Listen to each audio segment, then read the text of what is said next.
nuyu censeur ñu ngi leen di nuyu bu baax madame Sidibé ak ñi nga seqal administration bi yëpp vraiment ñu ngi amaat mbégte ñëw fi nga xam ni niñ koy tuddee temple du savoir la ñëw fi nga xam ni jàpp nañ ni képp kuy nekk Tivaouane rek sa bébé personnel la ci wàllu dindinam ak ci wàllu nekkinam donc mooy ni ma ko waxee léegi rek ñu yëgoon ay jafe-jafe yu fi am yoo xam ni jàpp nañ lu nu man la parce que aussi nit booy intervenir da ngay intervenir ci domaine boo xam boo maîtriser la boo man la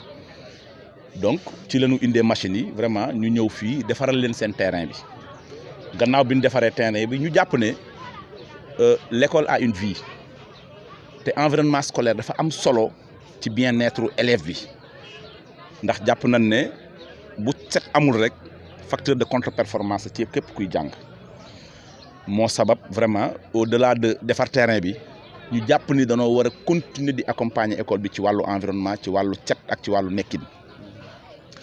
ñu indi ay seau yoo xam ni dañu bëgg classe bu nekk au moins ñu dote ko benn seau pour bu ñuy arroser wala bu ñuy effacer seen tableau bañ a am jafe-jafe di wàcc ba ci suuf di tooyal seen ay éponge également ñu indi ay bac à ordure buñ ko indee mooy wane ne dañ leen indil foo xam ni ëllëg du ñu jàll mbalit fenn ba pare mu nekk une école attrayante aussi au-delà de loolu bi ñuy ñëw ànd nañ ak le directeur général de Tivaouane Ville Verte incha allah on va définir une date boo xam dañ koy tuddee journée set setal école bi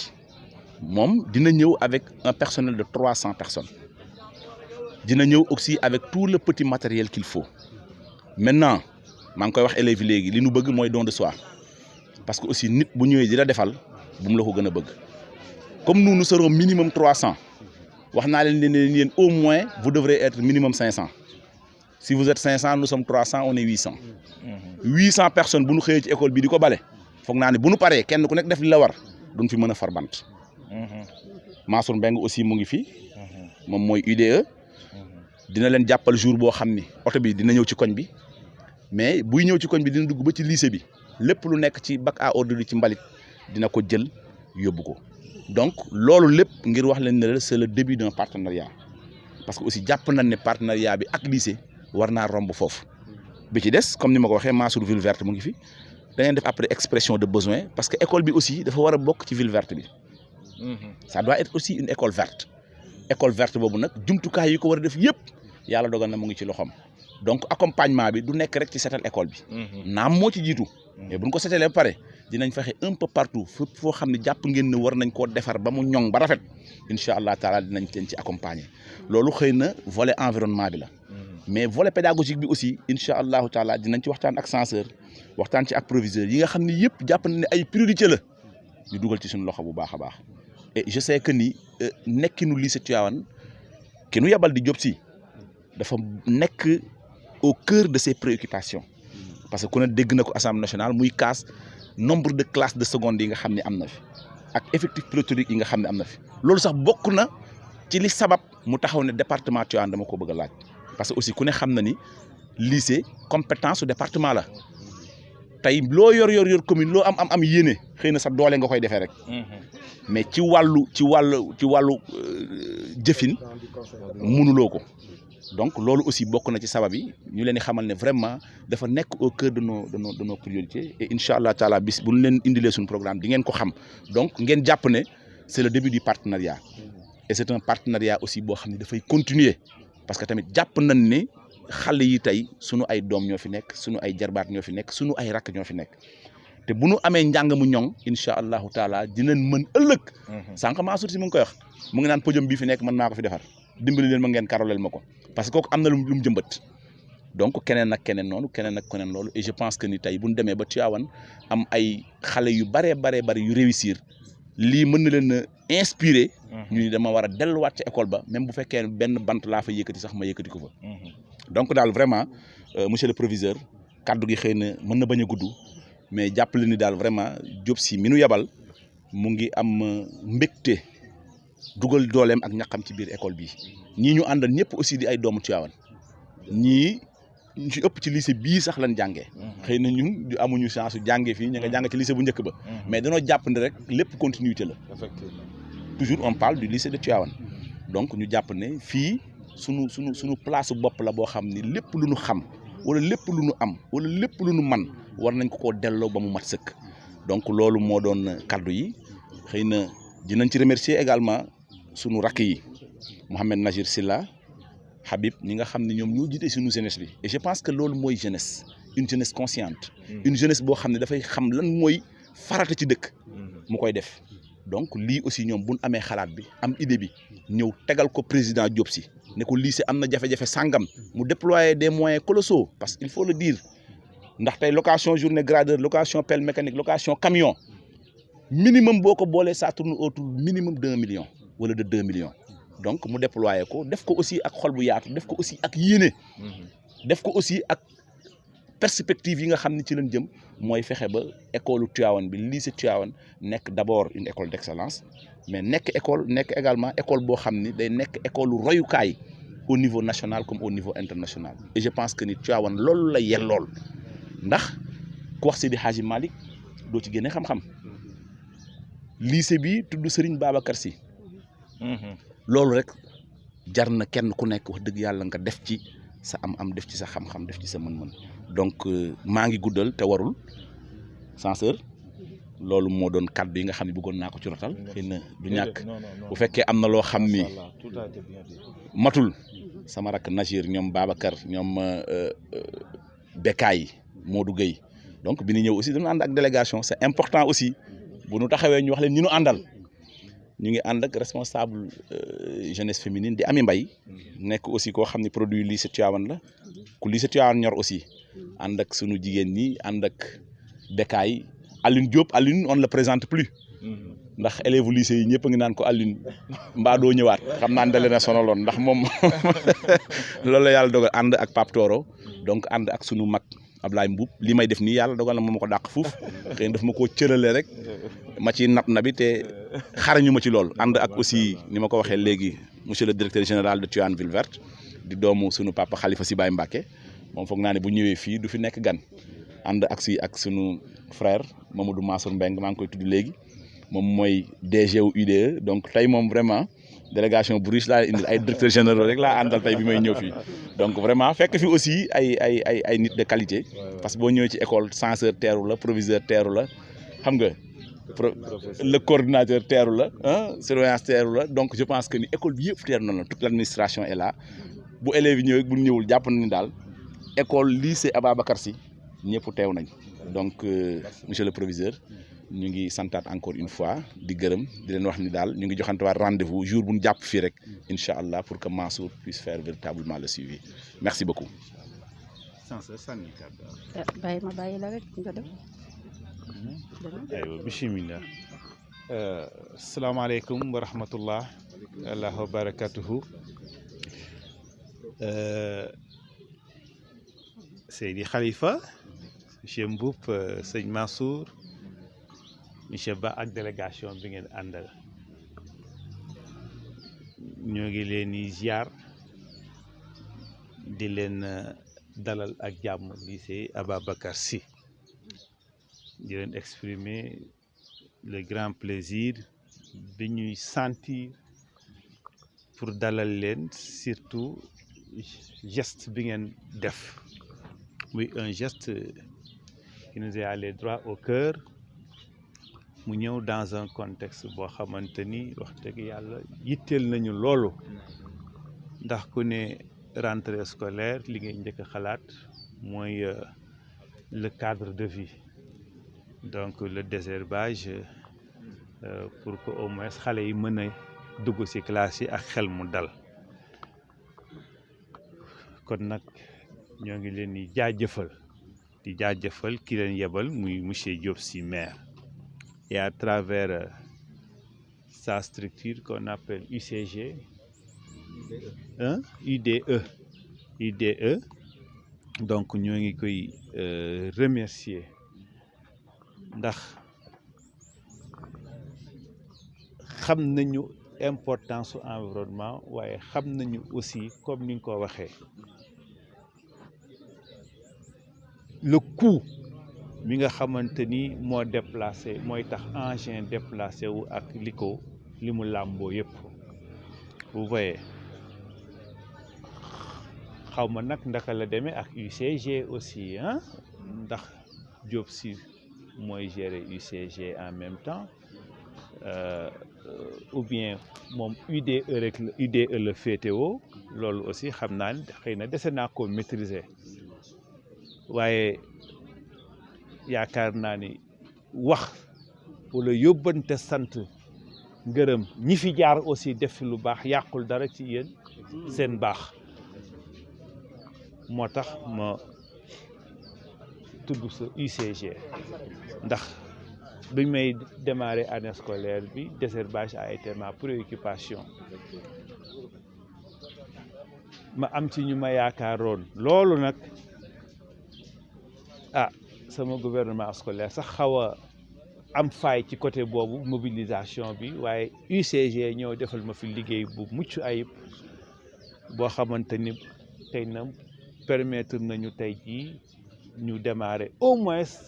en attendant que ñu mu amaat d'autres occasions pour yeggale liggéey bi c'est dans ce cadre là kon yéen ngeen manifester wu aussi pour ñëw pour jàppale ñu pour ñu yeggale li nga xamante ni moo ñu dese woon mburum cat nag du doy ndax du affaire benn fan du affaire ñaari fan moo tax bu ngeen ñëwee déjà la ñu xamoon am nañ ko ci jafe-jafe pour que ñu mën a suñu xel gën a mën a dal par rapport à la pratique sportive ngeen dimbali ñu ba looyul jóge fi yamu leen si ngeen ne da ngeen bëgg benn journée spéciale pour ñëw setal lycée bi ba bu set wecc ñun duñ def lu ko du rafetlu ko exprimer notre disponibilité mais au-delà de ce partenariat ki nga xamante ni bëgguma le contexte politique imposé ñu ko man dama bëgg qu'on aille au-delà. Exactement. Qu'on aille au-delà mooy aller vers une convention parce que dama ko wër depuis 3 ans ma di ko wër avec la mairie wax dëgg yàlla ni leen man néew ma leen rek pour ngeen di envoyer ma ay nit wala bëggee ni donc ramasser des ordures dans le quartier ngeen duggaale si lycée bi mais dama bëgg benn partenariat boo xamante ni école bi bu dee ndàmpaay moi je suis disposé à aller dans ce sens-là ma xam ni école bu ubbeetee am naa benn kuréel boo xamante ni dinañ ñëw jëlal ma en charge le nettoiement moi je mets la main à la poche convention laa bëgg de partenariat mais avec qui je l'ai cherché depuis 3 ans aw ma ko kon nag dama bëgg loolu ba ngeen demee ngeen jottalil ma ko Diop Sy le maire ngeen kii moo lay tontu léegi balaa kenn yaa may tontu léegi kon mun naa ni kon sama problème saafaruñu bëgguma rek man bu ma soxlaa ñëw solliciter leen ngeen ñëw donc may ma benn fan dama bëgg muy convention boo xamante ni damay xam ni léegi désormais bu école de ubbee mais je n'ai plus droit de vivre le stress boobu laa bëgg mu jóge fi incha allah wa taala je suis disposé à aller dans ce sens-là incha allah donc vraiment loolu mooy li ma bëggoon donc préciser di waxaat aussi sama satisfaction parce que bu ma déggee sëñ Mansour nii fii la jóge te xam naa ne ñeneen nag ñeneen ñoo ngi fi kon day wane léegi day firndeel li nga wax léegi ni école temple du savoir la fii de grands monsieur jóge nañ fi de grandes dames génne nañ fi il faut savoir nag retourner dañ koy wax la caverne c'est le retour à la caverne ou bien retourner l'essentiel waaw il faut savoir donc retourner à la caverne pour apporter la lumière voilà léegi ñun foofu lañ leen di xaar bu les anciens kontaan naa trop bi nga demee podium bi yaa ko fi def effectivement comme ni ñu ko ñaxtoo aussi boo sa yoon ñu karale ko yaakaar naa ni boo fi dellu si waat moom moo ko bëgg waaw kay ndax dama lancé donc des travaux des projets depuis des années nekkoon ci commencé ci infirmerie ñëw ci jóge ci réfection des salles de classe vous voyez ma war a songu salle de lecture bi pour en faire vraiment une salle digne de ce nom ndax xale yi am fu ñuy nafare gannaaw ba ma defaree salle informatique léegi lii podium bii dama ko bàyyi woon xel ndax dama bëgg heure bu ñuy defati donc yenn activités yi yaakaar naa podium am na importance mu doon tribune officielle bi vous voyez moom tamit bàyyi naa ko xel te xam naa ni boo ñëwee yaakaar naa day gën a baax rek kon daal ngeen xam ne lycée bi ay projet ñoo ngi fi comme nag dama am chance moom muy écologiste waay kon ti ma doon wër waa janga kon moom nu ñuy def day daal di ñëw léegi ma daal di koy jox benn copie projet écologique bi ma amee ndax dama mbébatoon tafar fi lu ñu naan jardin potager toolu maam Khalifa am ku fi jaaroon ni ma man de écologiste la jox ma projet bi jox naa ko waaye boobu ba léegi nag dégguma dara waaw kay léegi nag sëñ Mansour ana Modou Gueye xaw ma ndax Modou ngi fi maa ngi lay jox léegi benn exemplaire projet bi lycée dafa war a am jardin écologique volet écologique bi dafa bokk ci cadre de vie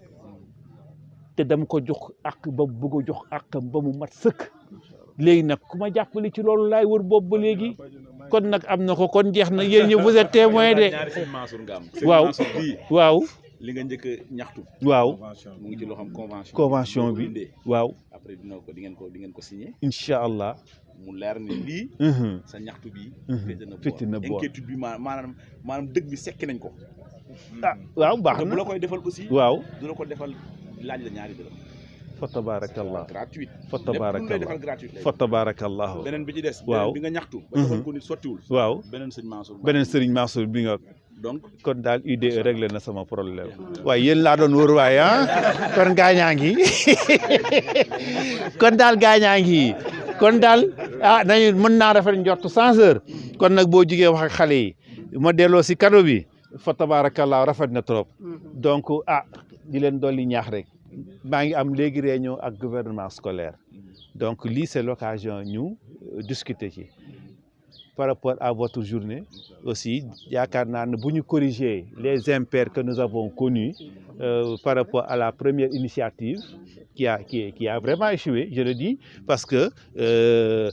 ñu mobiliser sonorisation mobiliser xaalis bu tax fanweeri junni ak lu nangam pour ay ndékkeek yooyu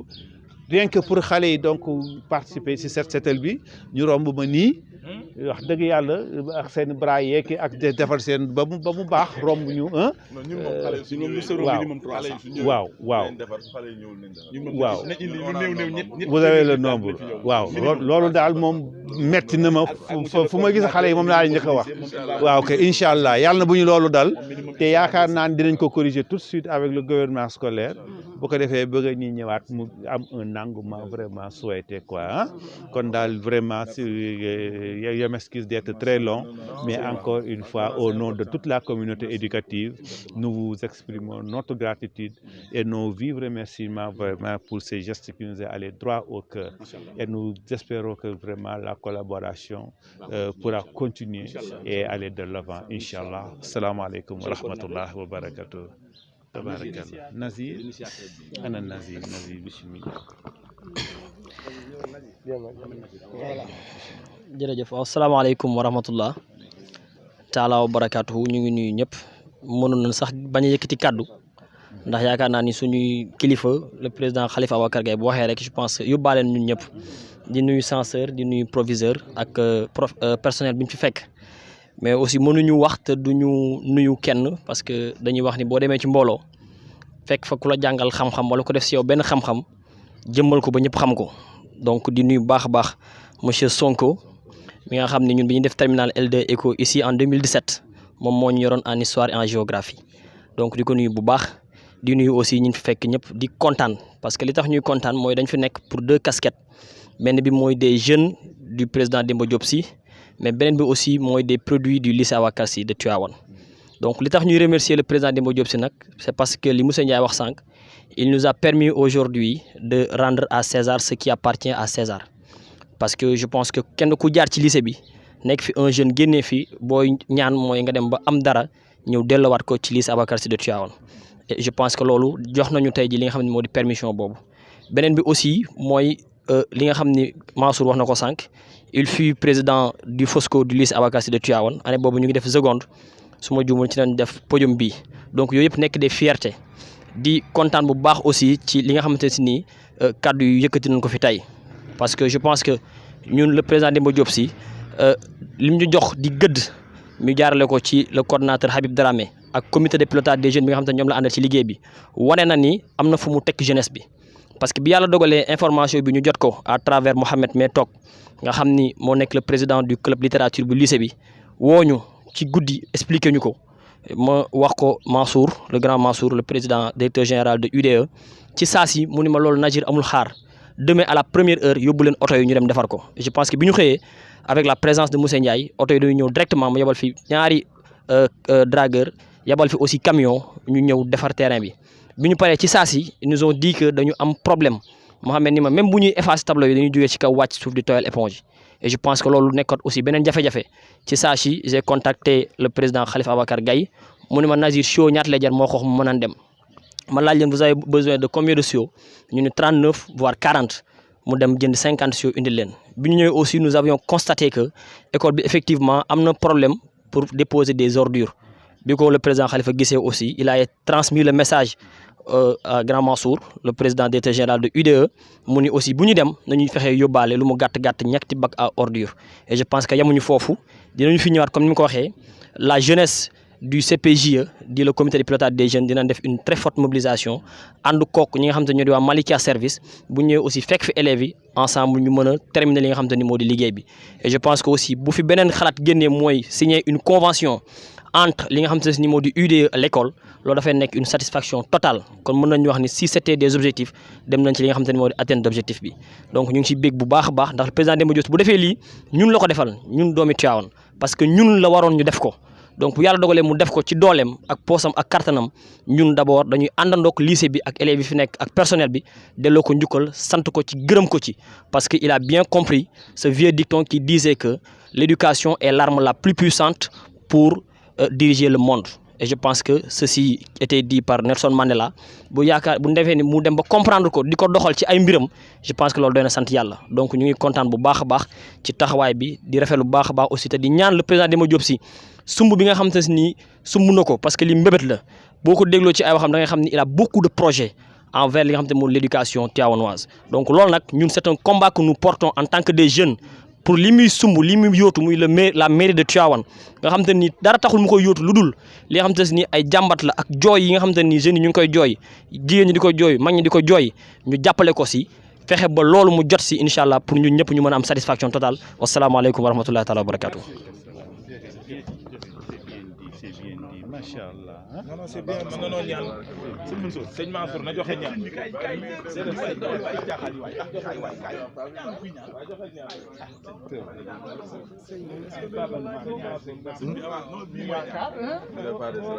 Da ngeen di laaj da ngeen di vous avez des questions. ak naas te joko benn père salatul fatih comme ni ko Seydou Hadj Malick waxee woon rek doomu bismillah misaan tam jii di li mu si teg moom yàlla na ko yàlla nangu waaw def ko muy fajug aajo def ko muy buntu tamit si lii nga xamante ne moom lañ tënk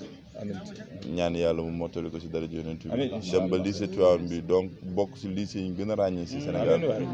si wàllu tabarakallah des résultats palpables si wàllu leneen ak leneen macha allah si des produits yàlla na ko yàlla nangu amiin amiin bismillah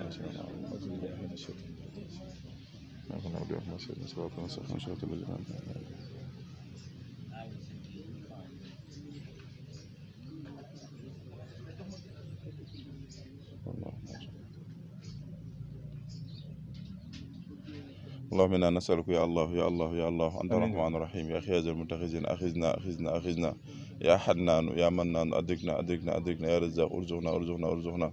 كافى يا عين سان من إنسان خاب باختم خان هاهين أجل ونقول وسيرا أجل ونرزق من كل مكان من كل إنسان بل في ألف لا حول ولا قوة إلا بالله العلي العظيم اللهم إنا خلق ونصر فضل عند الله رزق ونعم إنك اللهم لا تسنا في سبب ولا ترنا في تلبي يا أرحم الراحمين يا رب العالمين اللهم إنا ندعوك في كل دعوة دعاك بها أعلم معرفة بالك وكل منك من باقي اسمك العظيم العظيم وجهك الكريم الأكرم الأسماء كلها ما نتمنى عنها وأمة عبدك والنبي رسول سيدنا مولانا محمد صلى الله عليه وسلم أن تنقلنا من السخاوة إلى السعادة ومن المعصية إلى الطاعة ومن النار إلى الجنة ومن الشوط إلى الرداء ومن السيئات إلى الحسنات ومن الفقر إلى الغنى ومن الخبد إلى البسط ومن الضيق إلى السعادة ومن الإهانة إلى الكرامة ومن المرض إلى الصفة اللهم إنا تعلم ذنوبنا فاسترها وتعلم ذنوبنا فاغفر وتعلم النفس اللهم ربنا ولنا سبحان ربك رب العزة عما يصفون وسلام في الدنيا وسلام في الآخرة وسلام في الظاهر وسلام في الباطن وسلام على المرسلين الحمد لله رب العالمين. amiin si jërëjëf